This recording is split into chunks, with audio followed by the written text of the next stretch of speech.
Welcome to all of you. स्वागत है आप सभी लोगों का हमारे चैनल स्टडी पॉइंट 95 में। देखिए आज हम लोग जो ये उत्तर प्रदेश लोक सेवा आयोग प्री परीक्षा 2008 का जो है प्रीवियस ईयर का पेपर देख रहे थे, ठीक है, एग्रीकल्चर का। इसमें हम लोगों ने 40 नंबर क्वेश्चन तक देख लिए थे। आज हम लोग 41 से लेकर 80 नंबर तक के क्वेश्चनों को देखेंगे, ठीक है। अगर आप लोगों ने अभी तक चैनल को लाइक नहीं किया तो चैनल को लाइक और वीडियो को सब्सक्राइब जरूर कर लीजिए। और अगर आप लोगों ने इसका पहला पार्ट नहीं देखा है जिसमें हमने 1 से 40 नंबर तक के क्वेश्चन देखे यहाँ तक करवा रखे हैं, तो इसको आप लोग पहला पार्ट देख लीजिए, तभी आप लोग दूसरा पार्ट देखिएगा, ठीक है, तो ज़्यादा फायदेमंद होगा। नेक्स्ट है, देखिए यहाँ पर 41 नंबर अब हम लोग शुरू करते हैं। 41 आज का पहला क्वेश्चन है ये। तो नीलहरित शैवाल एक उपयुक्त जैव उर्वरक है किसके लिए? गन्ने के लिए, गेहूँ के लिए, कपास के लिए या फिर धान के लिए? तो देखिए धान के लिए उपयुक्त जैव उर्वरक है, ठीक है, इसको आप लोग याद रखिएगा, ठीक है। बढ़ते नेक्स्ट।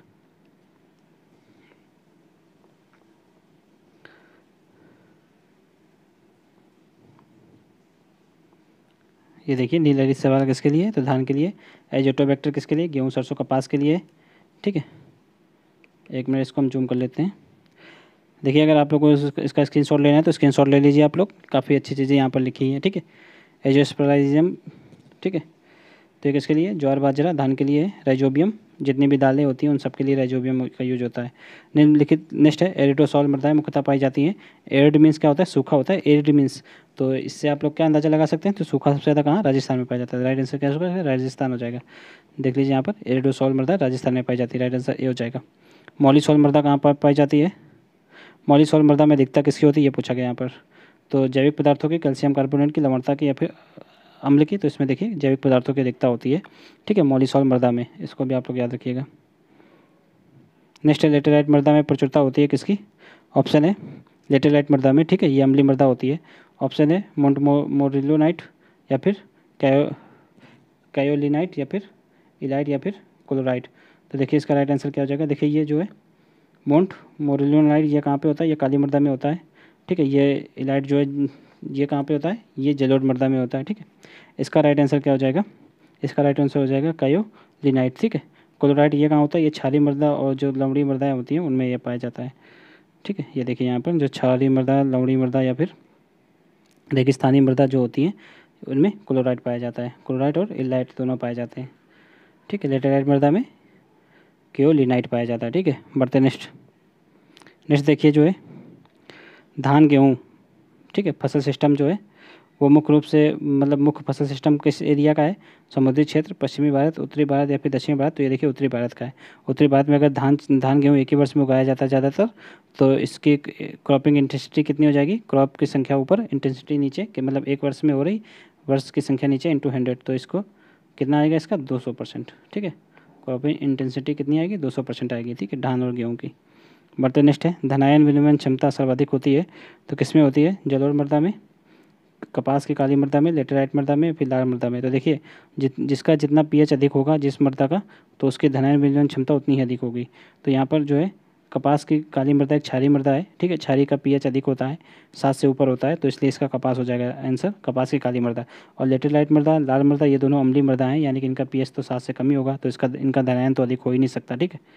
और ये जलोढ़ मृदा ये भी क्षारीय होती है और कपास की काली मृदा ये भी क्षारीय होती है, लेकिन इसका जो है काली मृदा का जो है धनायन क्षमता ज़्यादा होती है। ये देखिए आप लोग यहाँ पर देख सकते हैं, अगर आप लोग को डिस्क्रिप्शन पढ़ना है तो पढ़ सकते हैं। नेक्स्ट है, निम्नलिखित में से सही सुमेलित करना है। यहाँ पर ऑप्शन है, ये देखिए ये कम्युनिकेशन के जो जो क्षेत्र शिक्षा का जो प्रचार है, ठीक है, उसका जो सिस्टम यहाँ पे लिखा है, टाइप है, यहाँ पे मेथड है, यहाँ पे अप्रोच है। तो कौन सा अप्रोच किस मेथड में यूज होता है यहाँ पे ये देखना है, ठीक है। कौन सा सुमेलित नहीं ये पूछा गया है। तो विराट के लिए फ्लैश कार्ड, व्यक्तिगत कॉल के लिए टेलीफोन, ये बिल्कुल सही है। ग्रुप के लिए परिचर्चा, ये भी सही है। कम्युनिटी के लिए कठपुतली, तो ये भी सही है। यहाँ पे मास कम्युनिकेशन के लिए फ्लैश कार्ड नहीं होता है, फ्लैश कार्ड जो है समूह के लिए होता है, ठीक है। ये देखिए यहाँ पर लिखा है आप लोगों के लिए, सामूहिक संपर्क के लिए फ्लैश कार्ड का यूज होता है, ठीक है, न कि ग्रुप संपर्क के लिए, सॉरी मास संपर्क के लिए। मास संपर्क में कौन कौन से आ जाएंगे यहाँ पर? तो उसमें जो टेलीविज़न आ जाएगा, मैगजीन आ जाएंगे, ठीक है, न्यूज़पेपर वगैरह, ये सब मास कम्युनिकेशन में आएंगे, मार्क्स संपर्क विधि में, ठीक है। नेक्स्ट है, बहुउद्देशीय कार्यकर्ता की अवधारणा उत्पन्न हुई। ऑप्शन है सेवाग्राम परियोजना, इटावा अग्रगामी परियोजना या फिर नीलोखेली परियोजना या फिर गुड़गांव परियोजना। तो देखिए इटावा अग्रगामी परियोजना से जो है बहुउद्देशीय कार्यकर्ता की अवधारणा उत्पन्न हुई। तो ये कब स्टार्ट की गई थी? 1948 ईस्वी में यूपी के इटावा से शुरू की गई थी, ठीक है, इटावा जिले से। ये देखिए यहाँ पर एल्बर्ट मेयर के द्वारा शुरू की गई थी। तो इसको भी आप लोग याद रखिएगा, काफ़ी बार क्वेश्चन पूछा जाता है एल्बर्ट मेयर के बारे में। देखिए नेक्स्ट एल्युमिनियम फॉस्फाइड क्या है? शाकनाशी, कीटनाशी, कवकनाशी या फिर नेमेटोडनाशी? तो देखिए ये कीटनाशी है, ठीक है। ये कहाँ पे, ये जो आप लोगों ने देखा होगा, ये फास्फिन की गोली इसको बोलते हैं, फास्फिन की टैबलेट आती है गेहूं में, जो ग्रामीण क्षेत्रों में बड़ी बड़ी जो गोलियां आती हैं, एक गोली करीब 3 ग्राम की होती है। तो 5 कुंटल तक में लगाने के लिए, 2 से 5 कुंटल में लगाने के लिए एक गोली पर्याप्त होती है। तो ये कीटनाशी है। देखिए यहाँ पर ये लिखा हुआ है 3 ग्राम की, इसको फास्टाक्सिन भी बोलते हैं। 3 ग्राम की एक गोली आती है, एक गोली के लिए 2 कुंटल अनाज पर्याप्त है, ठीक है। इसको आप लोग देख लीजिए। नेक्स्ट है 70% से अधिक बालू के कणों वाली मृदा को क्या कहते हैं? ऑप्शन है हल्की मृदा, औसत मृदा, भारी मृदा या फिर सर्वाधिक भारी मृदा। तो अगर 70% से अधिक बालू है तो अम्लीय मृदा हो जाएगी। अम्लीय मृदा में वो कैसी होती है? तो अम्लीय मृदा हल्की होती है। जितनी ज़्यादा क्षारीय मृदा होगी वो उतनी भारी होगी, जितनी ज़्यादा अम्लीय मृदा होगी वो उतनी हल्की होगी। तो इसका राइट आंसर क्या हो जाएगा? हल्की मृदा हो जाएगी, ठीक है। ये देखिए यहाँ पर हल्की मृदा में 70% से अधिक बालू होता है, औसत मृदा में 60 से 70% बालू होता है, भारी मृदा में जो है 45 से 50% बालू होता है। भारी मृदा में क्या आता है? तो भारी मृदा में क्ले आता है। इसको आप लोग ये नोट कर लीजिए, ठीक है। और हल्की मृदा में क्या आएगा? तो सैंड आएगा, ठीक है। सैंड, जितनी भी सैंडी सॉइल होती है वो सब हल्की मृदा में आती है। नेक्स्ट है एजोला क्या है? फर्न है, शैवाल है, सूक्ष्मजीवी या फिर कवक है? तो ये फर्न है, एजोला एक फर्न है। ये जो है ब्लू ग्रीन एल्गी के साथ मिलकर जो है दाल में जो है नाइट्रोजन, जितनी भी दाल वाली फसलें होती हैं उनमें नाइट्रोजन का यौगीकरण करने में हेल्प करती हैं, ठीक है। देखिए एजोला एक फर्न है जो कि नील हरित शैवाल के साथ सहसंबंध बनाकर पत्तियों की सतह को छेद कर जो है जो नाइट्रोजन फिक्सेशन में ये हेल्प करता है, ठीक है, एजोला। बढ़ते नेक्स्ट। बायो फर्टिलाइजर क्या है? जीवाश्म खादें, सूक्ष्म जीवों का कल्चर, हरी खादें या फिर उपयुक्त में से कोई नहीं? तो देखिए सूक्ष्म जीवों का कल्चर है, ठीक है। इसको आप लोग याद रखिएगा, ऑप्शन बी हो जाएगा इसका। ये देखिए बायो फर्टिलाइजर कुछ हैं और उनके किन किन फसलों में कौन सा पाया जाता है? तो यहाँ पर देख लीजिए BHA धान में होता है, BHA, ठीक है। एजोटोबैक्टर गेहूँ, सरसों, कपास, ठीक है। राइजो स्पाइरिलम ज्वार बाजरा धान में, और राइजोबियम दलहनी फसलों में, ठीक है। इसको आप लोग स्क्रीनशॉट ले लीजिए, काफ़ी इंपॉर्टेंट चीज़ है ये। नेक्स्ट है जो है भारतीय मृदा विज्ञान संस्थान कहाँ है? ऑप्शन है करनाल, नागपुर, भोपाल या फिर देहरादून। तो इसका राइट आंसर क्या हो जाएगा? कहाँ पे? भोपाल में, ठीक है। ये देख लीजिए यहाँ पर इंपॉर्टेंट संस्थाएं हैं, इसका भी स्क्रीनशॉट आप लोग ले लीजिए। नेक्स्ट है मोटे गांठ वाली मृदा की संरचना सुधारी जा सकती है। ऑप्शन है चूना डालकर, जिप्सम डालकर, जैविक पदार्थ डालकर या फिर रासायनिक खाद डालकर। तो देखिए जैविक पदार्थ डालकर इसकी संरचना को सुधारा जा सकता है। जितनी भी मोटी गांठ वाली मृदा होती है, सॉइल, उसको सुधारा जा सकता है, ठीक है। बढ़ते नेक्स्ट देखिए जो मृदा कण का घनत्व, तो घनत्व का तात्पर्य क्या होता है? ऑप्शन है मृदा का भार अपान मृदा का आयतन। तो देखिए क्या होता है? मृदा के कणों का भार अपान, ये इसका राइट आंसर डी हो जाएगा। मृदा के कणों का भार अपान मृदा के कणों का आयतन हो जाएगा, ठीक है। इसका राइट आंसर क्या हो जाएगा? डी हो जाएगा। बढ़ते नेक्स्ट। ये देखिए कण घनत्व, औसत कण घनत्व कितना होता है? 2.6 मिलीग्राम, ठीक है, पर मीटर क्यूब होता है, 2.6 मिलीग्राम, ठीक। बढ़ते नेक्स्ट है दोमट मिट्टी में जो है प्रक्षेत्र क्षमता पर मृदा जल तनाव कितना होता है दोमट मिट्टी में? तो दोमट मिट्टी में कितना होता है? 0.33 बार होता है, ठीक है। नेक्स्ट देखिए, नेक्स्ट है नॉन प्रोजेक्टल टेक्निक कौन सी है? तो ऑप्शन है फिल्म पट्टी। तो ये देखिए फिल्म पट्टी प्रोजेक्ट में दिखाई जाती है, स्लाइड भी प्रोजेक्ट से चलता है और पारदर्शी चित्र भी प्रोजेक्ट में ही चलते हैं, लेकिन कठपुतली जो है ये प्रोजेक्ट में नहीं चलता है। राइट आंसर क्या हो जाएगा? इसका सी हो जाएगा, ठीक है। ये तो रील होती है। नेक्स्ट है KVK यानी कि कृषि विज्ञान केंद्र। तो इसके कृषि विज्ञान केंद्र स्थापित हुआ था, पहला कहाँ पे हुआ था? देखिए ये जो अपने सिलेबस में 5 संस्थाएं दे रखी हैं, KVK, ठीक है, इंटीग्रेटेड विलेज लिंकेज प्रोग्राम और डाइवर्सिफाई एग्रीकल्चर प्रोग्राम। तो ये सारी 5 संस्थाएं हैं करीब, तो इनका हमने अलग से वीडियो बना रखा है करीब 7 मिनट का। तो इसको आप लोग देख लीजिए, इनकी कब स्थापना हुई थी और क्या यूज है, तो सारा कुछ हमने एक वीडियो में बता रखा है, तो इसको भी आप लोग देख सकते हैं, ठीक है। अब देख लीजिए यहाँ पर, तो KVS पहला कहाँ पे हुआ था? कृषि विज्ञान केंद्र। तो देखिए ये 1973 में एक समिति बनी थी, ठीक है, MS मेहता समिति, मोहन सिंह मेहता समिति। तो ये मोहन सिंह मेहता समिति की अनुशंसा पर ही जो है पहला KVK पांडुचेरी में खोला गया था। इसको आप लोग याद रखिएगा। यूपी में अगर KVK पूछा जाए तो कितने हैं? तो 86 है वर्तमान में, और पूरे कितने भारत में कितने करीब 700 से अधिक हैं, यानी कि 700 प्लस हैं पूरे भारत में। ठीक है, ये देखिए यहाँ पर लिखा है मोहन सिंह कमेटी की सिफारिश पर 1974 में, लेकिन पांडुचेरी में स्थापना की गई थी। और मोहन सिंह कमेटी कब बनी थी? तो ये 1973 में बनी थी। इसको आप लोग याद रखिएगा। बढ़ते नेक्स्ट। पौधे अधिक जल को अवशोषित करते हैं तो कहाँ से करते हैं? रूट हेयर से, सेकेंडरी जड़ों से, पुरानी जड़ों से या फिर मुख्य जड़ों से। देखिए रूट हेयर से सर्वाधिक जल अवशोषित करते हैं पौधे। ठीक है, ये तो काफ़ी ईजी है। नेक्स्ट है, जलीय भूमि में संचित धान की फसल के लिए कुल जल की मांग कितनी होती है? ऑप्शन है 400 से 600 mm, 1000 से 1200 mm, 1500 से 1800 या फिर 2000 से 2500। तो इसका राइट आंसर सी हो जाएगा, 1500 से 1800 mm। बात है नेक्स्ट है, मृदा वायु में जो है CO2 की मात्रा कितनी होती है? देखिए वैसे तो CO2 कितना होता है वायुमंडल में? 0.03%, लेकिन मृदा के वायु में कितना होता है? 0.15 से लेकर 2% तक होता है। तो इसका राइट आंसर क्या हो जाएगा यहाँ पर? इस रेंज में कौन सा आ रहा है? तो ये आ रहा है इसका ऑप्शन। ठीक है, इसी प्रकार का देख लीजिए, नाइट्रोजन कितना होता है? तो 78% होता है वायुमंडल में। और मृदा में कितना होता है नाइट्रोजन? तो मृदा में होता है 79 से 80% तक। ठीक है, ऑक्सीजन की बात अगर कर लें हम लोग यहीं पर, ऑक्सीजन कितना होता है वायुमंडल में? तो करीब 20.95% होता है। ठीक है, 21% के लगभग होता है, लेकिन मृदा में बात करें तो 18.15% ही होता है। तो ये आप लोग याद रखिएगा। ये देखिए यहाँ पर तीनों चीज़ें लिखी हैं। ठीक है, इसका भी आप लोग स्क्रीनशॉट ले लीजिए, इंपॉर्टेंट चीज़ है ये, बहुत क्वेश्चन आए इससे मिलेगा आप लोगों को। ठीक है, मृदा में ऊष्मा प्रवाह का विवेचन, तो ये किस नियम से होता है? डार्सी का नियम। तो इससे जल प्रवाह का विवेचन होता है मृदा में। फिक का नियम, राइट आंसर यही है इसका। ठीक है, फोरियर का नियम, ओम का नियम, तो ये विद्युत प्रतिरोधकता इससे देखी जाती है। देखिए यहाँ पर चारों नियम लिखे हैं, इसका तो राइट आंसर भी होगा, आप लोग देख लीजिए। डार्सी का नियम, मृदा में जल प्रवाह। ठीक है, फेरियल का नियम, तो ऊष्मा प्रवाह। फिक का नियम, जल प्रवाह। पूछा क्या गया? ऊष्मा प्रवाह। तो इसका क्या हो जाएगा? फेरियर का नियम हो गया। ठीक है, सॉरी यहाँ पर सेकंड नहीं होगा, यहाँ पे थर्ड होगा इसका राइट आंसर, सी हो जाएगा। बढ़ते नेक्स्ट।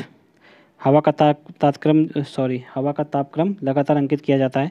अगर कोई चीज़ लगातार अंकित की जाएगी तो उसका एक ग्राफ जरूर बनेगा। तो यहाँ पर कोई भी मीटर नहीं होगा, ये आप लोग याद रखिएगा, ग्राफ ही होगा जो भी होगा।